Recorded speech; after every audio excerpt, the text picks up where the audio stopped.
Namo Vishnu Padaya Krishna Prasthaya Bhutale Shrimate Bhakti-Vedanta Swaminiti Namane Namaste Saraswati Deve Gauravani Pracharine Nirvishesha Sunyavari Paschati Deshatarine Om Jnana Timrandasya Jnananjana Salakaya Chakshurunmilitam Jena Tasmai Shri Gurave Namaha Vanchakalpa Tribhyascha Kripa Sindhubhyevacha Patitanam Pavanebhyo Vaishnavebhyo Namo Namaha Om Namo Bhagavate Vasudevaya Om Namo Bhagavate Vasudevaya Om Namo Bhagavate Vasudevaya. Today we'll be hearing about the glories of Srila Prabhupada. Now it's been 35 days since we heard about Prabhupada's departure from Calcutta. And on this 17th of September, Srila Prabhupada, he's writing in his diary, he says that they reached the Bermuda area and they turned the wheel to go northwest now. That's up the coast of the Atlantic Ocean of the United States. It took them an extra day, and Prabhupada, of course, now after 35 days at the sea, he had crossed over so many oceans, so many seas, 3 continents. Now finally he was seeing the American coastline. It would take another day. The day started out sunny and bright, but then just as here, we can notice about 4 o'clock every day, especially during the rainy season, the rain starts, there's sometimes undies. So that time of day, also on the Atlantic Ocean, 4 o'clock, suddenly a fog came down and nothing could be seen. They had to stop the boat. So Prabhupada by this time was used to that, but he was just praying. He said, "Be Lord Krishna pleased to get out this fog." So Prabhupada, this was his last day on the boat. Finally, you'll see this boat here. It's not the boat that we usually see when we see the picture of the Jaladuta. It's a much bigger boat. So this was found out afterwards. There were actually 3 Jaladutas. And the first Jaladuta, it was only kept for about 1 or 2 years. The second Jaladuta that we usually see, along with Prabhupada, that was scrapped in 1953, long before Prabhupada took his journey. This is the actual Jaladuta, this very large boat that was brought from Germany. It had a big auspicious swastika on the front of it. And this was the boat that Srila Prabhupada took to America. So after 2 or 3 hours of the fog, finally they reached the port of Boston safely at 5:30 in the morning on the 17th of September. So at that time it was Friday. They were there at the port, a special pier called Commonwealth Port, which actually was very historically famous in America for revolutions. Just like here in India, at that time it was 1965, the Indian nation had only had less than 20 years of independence. After what was supposed to be nonviolent, finally the English, they released the colony of India and it became an independent nation. So this particular Commonwealth pier where Prabhupada landed was the starting point of the revolution of America that ended in its independence in 1776, nearly 200 years earlier. So America had by that time almost 200 years of independence. And you can see now, 75 years of independence of India, how India has come up materially and also spiritually. Because when Prabhupada left India, he never wanted to come back. He couldn't get any followers. He couldn't get a single child that he could train. Nobody wanted to cooperate with him. So then he came to America to fulfill his spiritual master's instruction. And by that time, America, having almost 2 years of independence, they were ready for spiritual life because they had already come to the pinnacle of material life. Everything there was prosperous. So now Prabhupada, Krishna, his spiritual master, was sending Prabhupada just like a match. One tiny little match was just a little piece of wood. One small match, when lit, can burn an entire forest.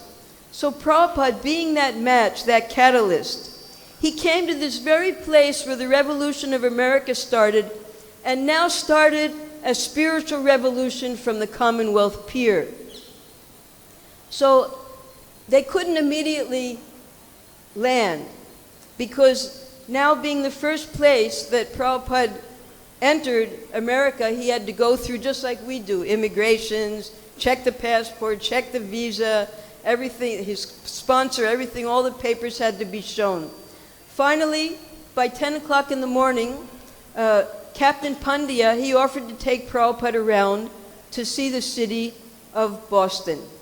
Now, Prabhupada was here on a mission. Captain Pandya didn't actually understand who he had brought to America. He was actually the ambassador of spiritual ambassador of India. And this first landing, this was Prabhupada's first impression of America. Just like anywhere we go, it's said that first impressions last longest. So what did Prabhupada see in Boston? Well, we have one of our senior most disciples of Srila Prabhupada, that's Satsvarup Das Goswami, who was with Prabhupada from the very earliest days of 26 Second Avenue. Now he put into, after doing all the research to write the Srila Prabhupada Lilamrita, he poeticized all of Prabhupada's pastimes. I'm just going to read, just interspersed a few of the poetic expressions of how Srila Prabhupada first saw America. So here's one stanza. As the boat entered Boston Harbor, no one expected the extent of the change to come, but history was changing from no pure devotee in the West to one. Because many yoga societies, Ramakrishna Mission and the Kripalu, they had sent their representatives to America, but with very little effect. Mostly they were going there for their own material gain, not so much to give spiritual knowledge. So there was no pure devotee who had yet reached the shores of America, and Srila Prabhupada was the first. Now when Prabhupada, he came off of the Jaladuta, Captain Pandya, who had been there many, many times before, he navigated Prabhupada into the city of Boston. His awe heightened before the task. He drew closer to Krishna's grace. Why have you brought me here? This is what Prabhupada thought when he first saw America. How could Captain Pandya know as he took his saintly passenger on a short walk through Boston? Only Krishna could hear as Prabhupada spoke with hope and helplessness. I am your puppet. Make me dance, make me dance. So this bhajan that we just sang, this was written after Prabhupada had his tour of Boston. After he got a little glimpse, just like when you're cooking rice, you just have to pick up one grain, feel that grain, and then you know what the whole pot is going to be like. So Prabhupada, when he entered Boston, and maybe you've noticed that at the ports, it's not the most beautiful place. It's where the sailors and the merchants come, and there's a lot of dirt and a lot of coming and going. It's not where the people live, actually.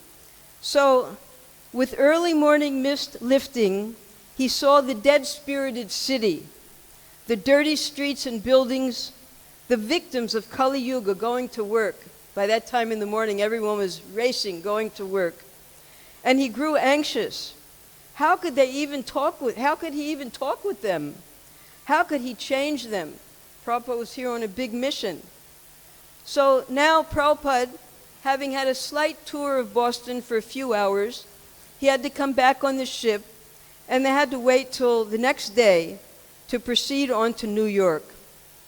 So This year, because every year we celebrate this auspicious day, and every year, going deeper and deeper, just like a jewel mine, we find more and more information about this particular day and Prabhupada's arrival in America. So this year, I discovered the letters that Prabhupada had written when he first arrived in America, which I'd never seen before, actually. Mostly we would go to the Lilamrita and we would go to Prabhupada's Jaladuta diary. And these letters, Prabhupada wrote to the people closest to him. And some of them were, for instance, he wrote to his eldest son, Prayagraj, who had been with him since childhood, going to see Bhaktisiddhanta Saraswati. He wrote to Sumati Morarji, who had been his greatest supporter throughout this entire journey. He wrote to Bhakti Tirtha Maharaj, trying to encourage him somehow or other to carry on the mission of Bhaktisiddhanta Saraswati and fulfill his goal to spread Hare Krishna all over the world. And he wrote here to the Keshav Gaudiya Math, because his godbrother, Keshav Maharaj, had awarded him with sannyas, and he had become friendly with the other Math members there. So we'll see the letter, and you'll see that it's addressed to Keshav Gaudiya Math at Kanstila. If any of you have ever gone there, you go up a very narrow staircase. Just behind the Keshav Gaudiya Math is a place where Krishna killed Kansa on a big hill. So that's a Kansatila. So he wrote to Narayan Maharaj. And he wrote, because they were both sannyasis, he was trying to encourage not only Narayan Maharaj, but many other of the godbrothers and sannyasis at the Math. You come here. And he was telling them all about what he was seeing in America. So this Commonwealth Pier, Prabhupada, we know, we've heard about Prabhupada starting all of his struggles in New York City, and then he went on to California, and then the next temple that he started was in Boston, because he had seen Boston, and he sent Satsrup Maharaj there, practically all alone. Satsrup Maharaj got another job in a welfare office. He set up a temple in a very bad part of town. They broke into the temple, they stole whatever was there, and then they went to a better place and a better place.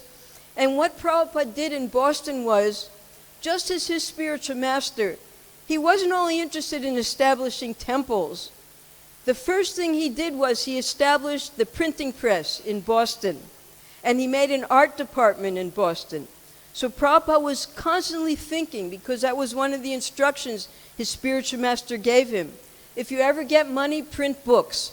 So along with temples, Prabhupada side by side was establishing the printing of his books, and that he did in Boston. Not only did he do that in Boston, but he established the first Radha Krishna deities, Radha Ballabh. And another first was, it was the first place where he initiated Western Brahmins, both men and women. So this was a very special place, Boston, within the ISKCON history. Many firsts. And every year you'll see the devotees come, they bring a Murti of Prabhupada, and they celebrate this day at the Commonwealth Pier. This is one of those celebrations. So now Srila Prabhupada, having seen a section of America, they had to continue their trip. He was describing in his diary what he saw of Boston, how materially unbelievable. He had never seen such skyscrapers and the lights and the overpasses and the bridges and the beautiful canals. It was nothing like India at that time, because they had so many years of independence to develop. So he was writing in his diary, I passed under bridges, I went on overpasses, I saw the canal, now we're coming down. Again, there was fog, and now Americans were coming onto the ship. He was getting to speak to the Americans. He met two very nice gentlemen. He spoke to them. He was getting an idea, just a little taste, of what he was to expect once he landed in New York. So they landed 3 hours late because of fog, at 12:30 in the afternoon, which was just as well, because the next place he had to go was the Port Authority. Now, Port Authority is the harbor, the buses, the trains, it's all controlled by the Port Authority in New York City. Whoever enters the country, whoever enters the city, they have to do transportation somewhere. So Prabhupada, he said that when he landed at the port, his books were there, he saw them unloading. He didn't know whether to turn left or to turn right. He had no idea where to go. So he called Gopal Agarwal in Butler, Pennsylvania. And Gopal Agarwal, he had arranged, it was very, like we have our welcome center, very efficiently organized. He had sent from the Traveler's Aid, a society, to escort Prabhupada. You see this big building. It's gigantic. This is the Port Authority bus terminal. Now, just because Prabhupada put his lotus feet at this Port Authority bus terminal, hundreds of devotees afterwards were created from this Port Authority bus terminal. We started preaching there. The devotees would come, bring prasadam, bring books. It became like a second temple in New York City. So this is where Prabhupada was brought. And he had to wait till 5 o'clock in the afternoon in this bus terminal. Finally, at 5 o'clock, he boarded the bus. And it was a 9-hour bus ride. He hadn't eaten. He was writing to Narayan Maharaj. He said, all I had was some murti, and that's all I had on the bus for 9 hours. And finally, 2:30, 2 o'clock in the morning, he reached Butler, Pennsylvania. So this is the trip that he took. It was along NH80. NH80 goes from East Coast to the West Coast. You can keep driving and you hit the Pacific Ocean. So Prabhupada went 9 hours on that. And he was so amazed at the highways, because there were no highways at that time in India. He couldn't believe it. He said for 500 miles, there was a steady stream, nonstop, of cars, all going 100 kilometers per hour, nonstop. There was no stopping, no small streets, nothing. 9 hours straight he drove and saw the beauty of the highways, the cleanliness, the prosperity, and really he was amazed. He felt that America was just ready for spiritual life because materially they had attained the summum bonum. They had everything. And now, because when you're hungry, you can't think of spiritual life. You only think of filling your belly. And when you're distressed, you just want to you want to get out of your distress. But when you have everything, then you can think, well, maybe there's something more than this, because I'm not fully satisfied. So he saw that America was ready for the message of Srimad Bhagavatam. Satrup Maharaj, he wrote, Boston was heavy, but Bhagavatam was the heaviest. So now Prabhupada, he had this mission to bring about this spiritual revolution, and he was starting in a completely unknown, insignificant little small town in America called Butler. Although we were born in Pennsylvania, we had never heard of Butler. Just a small little town. Now, how did this happen? When Srila Prabhupada took sannyas here in Mathura, immediately Keshav Maharaj, just like Prabhupada did, he said, preaching. This is what the work of the sannyasis. So Keshav Maharaj said, you go out and preach now. So he would go to Agra and preach. And he was even making disciples there. And one gentleman, he had a preaching program at his house, Mr. Agarwal. Mr. Agarwal was confiding in Prabhupada that my son, he went to America and he got entrapped by an English girl there. And he never came back. And when Prabhupada heard that he had a son in America, he said, oh, well, I want to go to America. My spiritual master told me to preach there. Why don't you ask your son to sponsor me? So from the viewpoint of the father, he had been entrapped by an English girl. And that's why he never came back. But quite honestly, I'll just tell you a personal experience. When I went to the university, because they met at the university and then they married, they were the same age, just about. I was there for 2 days, and an Indian senior student, engineering student, he met me, and within 5 minutes, he asked me if I would marry him. And I said, well, I don't know your name. He said, well, that's all right. I want to settle in America. I want to know if you'll marry me. So a lot of times, because so few Indians were able to come to America in the 60s, they made it so difficult. So Gopal Agarwal, he was very fortunate. He married a wonderful woman named Sally. She took his name, Sally Agarwal. They had 2 beautiful children, and they were living a very peaceful life in Butler, Pennsylvania. He was an engineer, electrical engineer. And when Prabhupada landed in Butler, there was Gopal waiting. Prabhupada had sent him a picture of himself so he would recognize him, just in case there were a lot of sannyasis standing at the... So he got into Gopal's car. They drove for about an hour to Butler. And there was nowhere for Prabhupada to stay. He had to stay on you see this little picture here. Prabhupada had to stay for that first night on their living room sofa. And then in the morning, they realized they have to find somewhere for Prabhupada to stay. They had him rent a room at the YMCA, the Young Men's Christian Association, because it was like a dharamshala. And Sally turned out to be his #1 best supporter, his best devotee. Because when she was so impressed by Prabhupada, his gentlemanliness, and he reminded her of like a father-in-law. So she immediately saw an opportunity that I have to help him in his mission. And every day she made programs for him in the churches, in the colleges, in the Christian schools, in the societies, in the Rotary clubs, the Lion clubs. Prabhupada was busy every single day giving lectures for an hour or an hour and a half.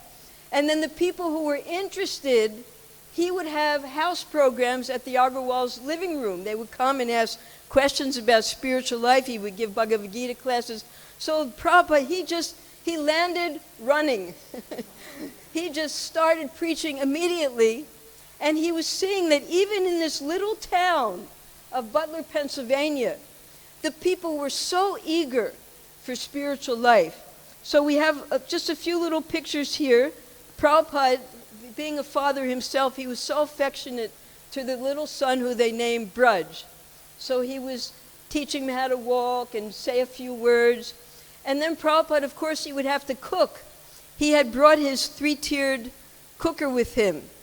And when Sally and Gopal saw that he was cooking, well, they wanted what he cooked too because it was so delicious. So he was cooking for them as well. He was making chapatis, and Gopal appreciated, he's from Agra. He loved it was the first time he had chapatis in America. So Prabhupada was cooking for them as well. But he had to cook in their kitchen where they were cooking meat. And Prabhupada was so tolerant. He said right in their refrigerator was the meat right next to what I had to cook. And Sally would bring him to the supermarkets, and he couldn't believe it. You had freshly cut up already vegetables, frozen. You just had to put them in a pot. He was just amazed. It was like magic. So then Prabhupada, he was writing to Tirtha Maharaj and the other people here in India. He had to have some contact because he didn't know anyone in America, so he was writing letters and telling them what he was experiencing. And he was saying that this is such an expensive country that right now I'm only eating murti and peanuts, and I wanted to find some mustard oil because if you don't cook murti, you have to have something to help it digest. He had to go 20 miles in a car to find 250 grams of mustard oil because nobody cooks with mustard oil in America. And it cost him 5 rupees. 5 rupees then was a lot. So he just couldn't believe how expensive the country was. And remember, he came with 40 rupees. 40 rupees you couldn't exchange in America. There was no foreign exchange because no Indians came to America. He brought back that same 40 rupees when he went back and gave it to his son later. So the way he was making money was he had brought 200 sets of Srimad Bhagavatam. And he was selling those Bhagavatams to the interested people in America. And that way he was able to support himself. He only stayed 21 days in Butler because he knew he wasn't going to start a world revolution from Butler, Pennsylvania. He always had his eyes on New York City. Everyone else wanted to go to London. Prabhupada he said that sometimes he was even dreaming that he was in New York City. So he said farewell to the Agarwals, and he wanted to take that bus ride back. He thought on the way back he would stop at another big city, Philadelphia. He made some appointments with Sanskrit professors there, gave them his books. Prabhupada was always thinking, how could he preach? How could he distribute books? So Gopal, understanding that he was sannyasi, gave him a sock.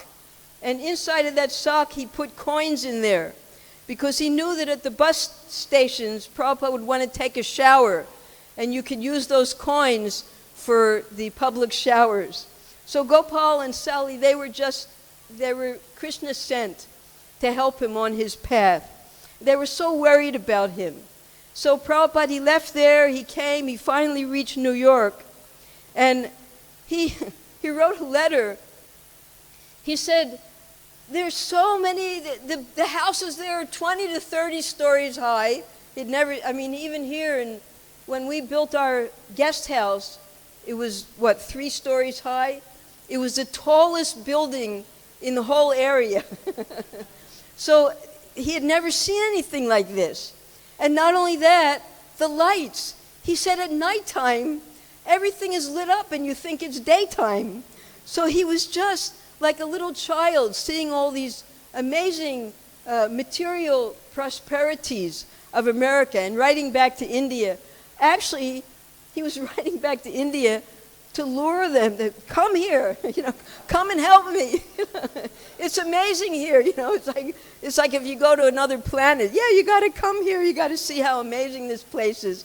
So he was writing them. He says, if you want to come, you just contact me.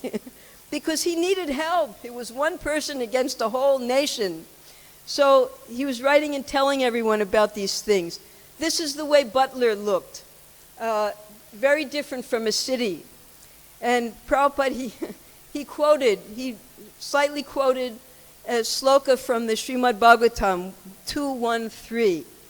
When Parikshit Maharaj was getting ready to leave the world, he asked, what is my duty? And Sukadev Goswami, he gave a reply. He said that in the material world, the lifetime of such an envious householder is passed at night, either in sleeping or in sex indulgence, and in the daytime, either in making money or maintaining family members. So in this age of Kali, in other ages, the demons were on different planets, then different countries, then different families. But now, Prabhupada explains that in every house there's a Hiranyakashipu, and they think this is their kingdom. So in these small towns like Butler, you see very beautiful big houses. And each person inside of their house, they were the Lord, these were their subjects, their family, and it was all set up like that.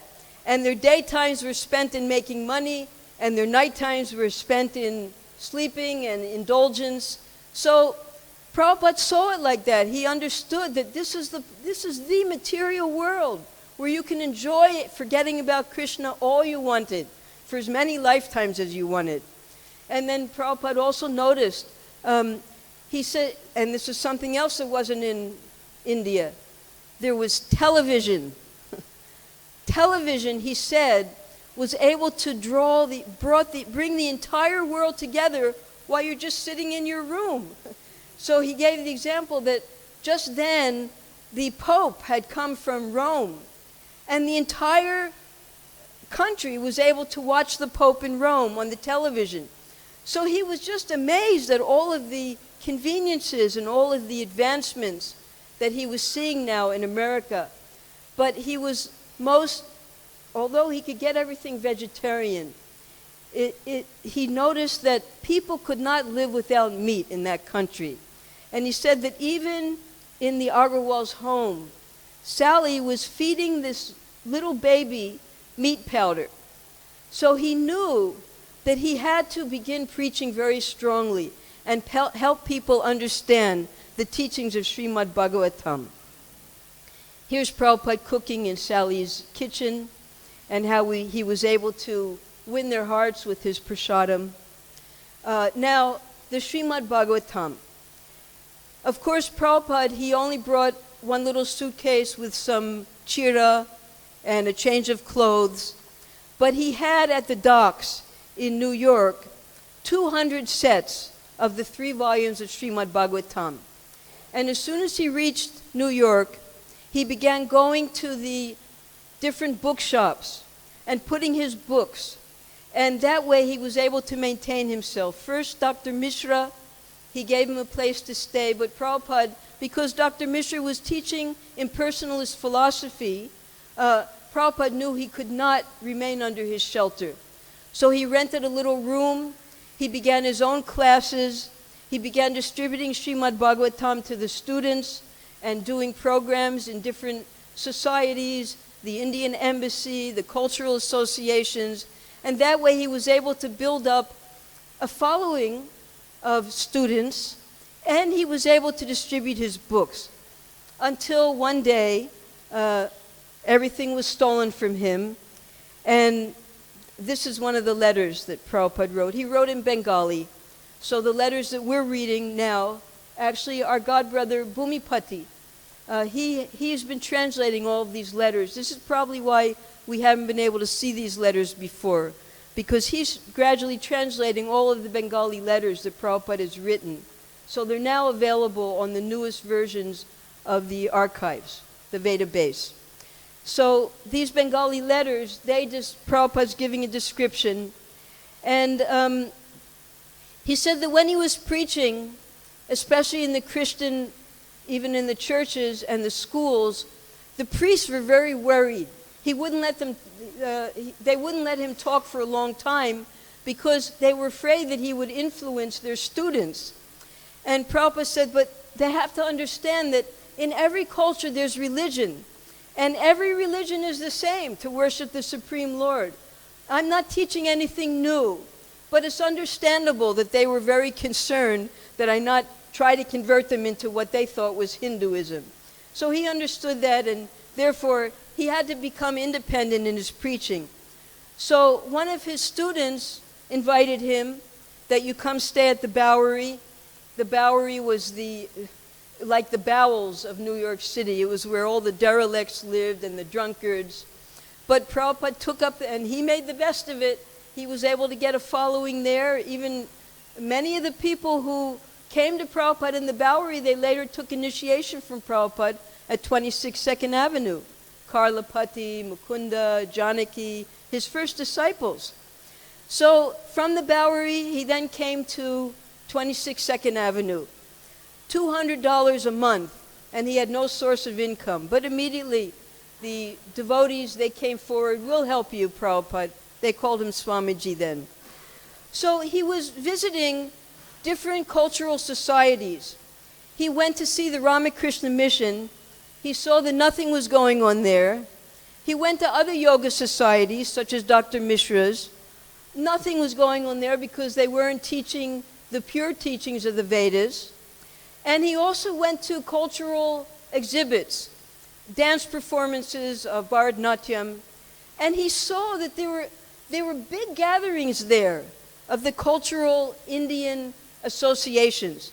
Not so much in the yoga societies. It was just old ladies and things like that. But in these cultural institutes, there the people were coming to see the artwork, the dancing. So Prabhupada felt, I have to inculcate this into my preaching, because this is actually Lord Chaitanya's mission, this chanting and dancing. So he wrote to Tirtha Maharaj, I want to bring a whole Sankirtan party from India and start this Sankirtan movement.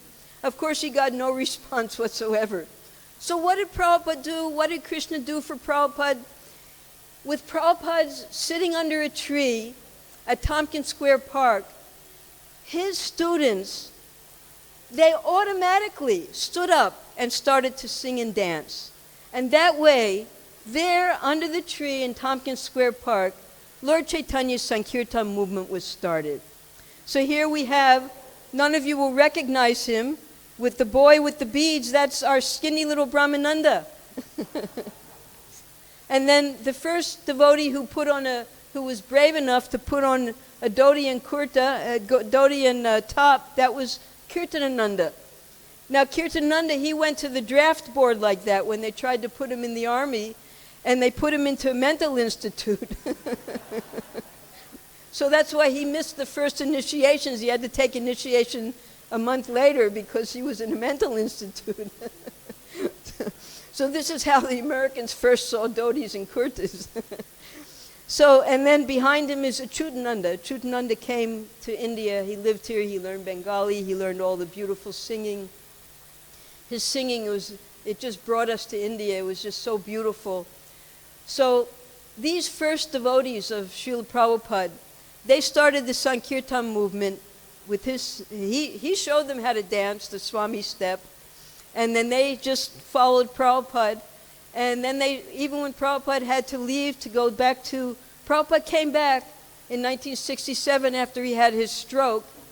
And when did he come back? He came back in May and June, the same time that everybody runs away from Vrindavan. Prabhupada came back in May and June because that heat is so therapeutic. He knew that heat would cure him. So he came here and then he immediately went back and started the California temple, the Boston temple, and the Montreal temple. Again, he just couldn't stop. And he didn't leave again until 1970. Now, at that time, in the 60s, Srila Prabhupada and America, they were experiencing the Cold War. The Cold War was the communists, that's the Russian bloc. They had already taken over many, many countries in Europe. And they were trying to take over more countries. And the capitalists, which was the Americans. And it was a Cold War. There was no direct fighting, but through just like what we're seeing in Ukraine now. But now there's, Russia's trying to get back the countries that they lost. So there's another war going on. But communism was the big threat in America. So Prabhupada saw it on a spiritual platform. Communism was perfect because there's spiritual communism with Krishna in the center and Ishavasyamidam Sarvam. Everything belongs to Krishna. That's spiritual communism. But material communism, that was godless. That's why so many of our devotees were put into prison. They died in prison, in mental institutes. Because if you believe in God, you were an enemy to the state, to the government. So Prabhupada, he wanted to preach this Krishna consciousness to save the people from the godlessness of communism, which was becoming very popular at that time. Therefore, he even took the risk of going to Russia later. So he was very concerned that this communism become spiritual communism. Now, as for Sankirtan, when Prabhupada realized how much the people loved singing and dancing, chanting Hare Krishna, well, what did Krishna do? He sent him the most popular singer. At that time in the 60s, the Beatles were worshipped. In fact, the Beatles, they weren't allowed to come to America because they were on their way to make their first tour to America. And one of the Beatles said, because America was practically all Christian, the Beatles said, you know, I think we're more famous than Jesus. So when the priests heard that the Beatles were so proud, they thought they were more famous than Jesus, they blocked them that they couldn't come into America. So the Beatles they were still so famous in America, but the Beatles were especially famous in Europe.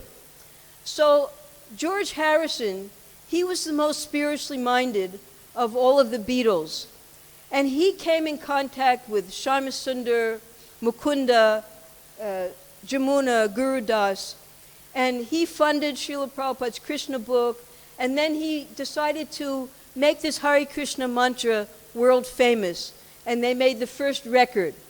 So Srila Prabhupada, through his disciples and through the disciples' preaching, made this Hare Krishna Maha mantra world famous through these records. The Radha Krishna Temple album, and there was a single album with just Hare Krishna and the Govinda prayers.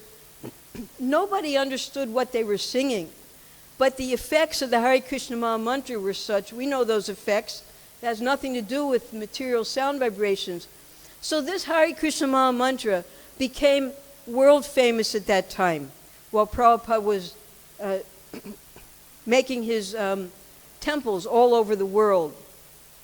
So Prabhupada, he was writing also to Sumati Morarji, and she was encouraging him that don't come back to India until you have been successful in your mission.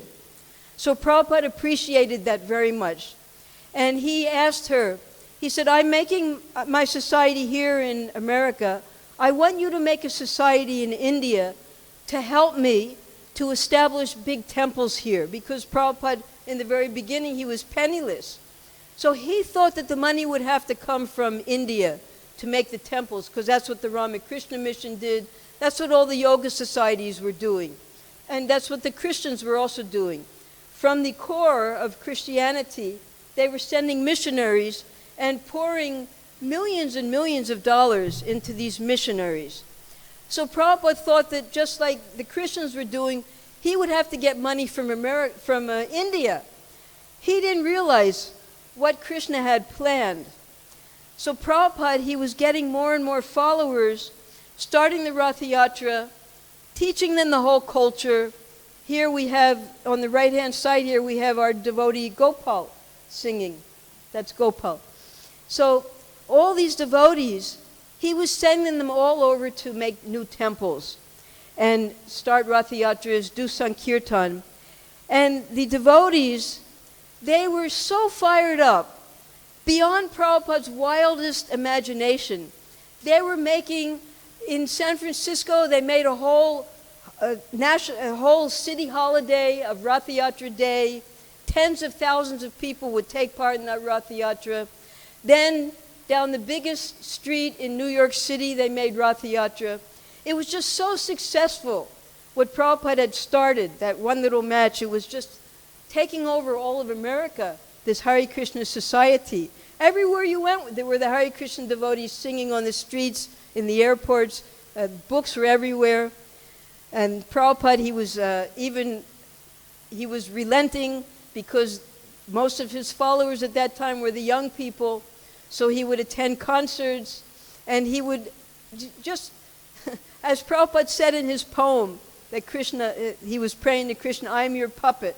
So Prabhupada, any way the devotees wanted him to help in their preaching, he would go from city to city and take part in their wonderful programs. For instance, this big rock concert that they organized in San Francisco.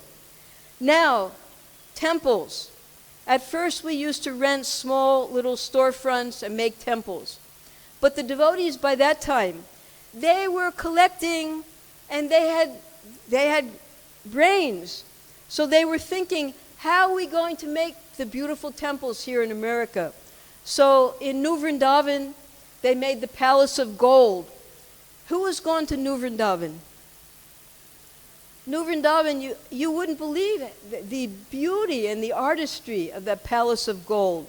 So the devotees themselves in America, without any help from India, they were making magnificent temples all over the world now. They were buying palaces, they were buying churches that were now empty, they were building their own palaces, making them into temples. So this was just becoming absolutely beyond Prabhupada's imagination what Krishna had planned when he sent him, when he first landed at Boston.